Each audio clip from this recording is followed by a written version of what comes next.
অভ্যুত্থানের মাধ্যমে ক্ষমতা দখলের পর থেকে দেশ জুড়ে বিশৃঙ্খলা আর সংঘাতের ব্যাপক ক্ষয়ক্ষতির সম্মুখীন হয়ে বিপাকে জান্তা বাহিনী, যার ফলে মিয়ানমারে নিয়ন্ত্রণ করতে না পারায় দেশকে ধ্বংসের মুখে ঠেলে দিচ্ছে বলে সতর্ক করেছেন জাতিসংঘের মিয়ানমার বিষয়ক বিশেষ দূত টম অ্যান্ড্রুজ।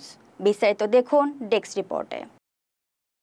অভ্যুত্থানের মাধ্যমে গণতান্ত্রিকভাবে নির্বাচিত সরকারকে হটিয়ে সেনাবাহিনী মিয়ানমারের ক্ষমতা দখল করলে সশস্ত্র গোষ্ঠীগুলোর সঙ্গে ব্যাপক সংঘাতের জেরে ঝুঁকির মুখে মিয়ানমার।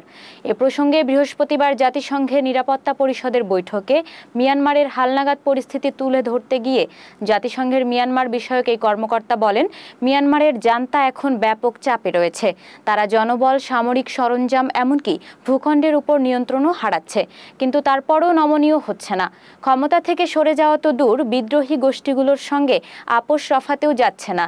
তিনি আরও বলেন, এই অবস্থা চলতে থাকলে অদূর ভবিষ্যতে মিয়ানমার নামে কোনো একক রাষ্ট্রের অস্তিত্ব থাকবে না। এ ব্যাপারটি জান্তা বুঝতে পেরেও শান্তি স্থাপনে উদ্যোগ নিচ্ছে না, বরং মিয়ানমারের জন্য ধ্বংস ডেকে আনছে বলেও জানান তিনি।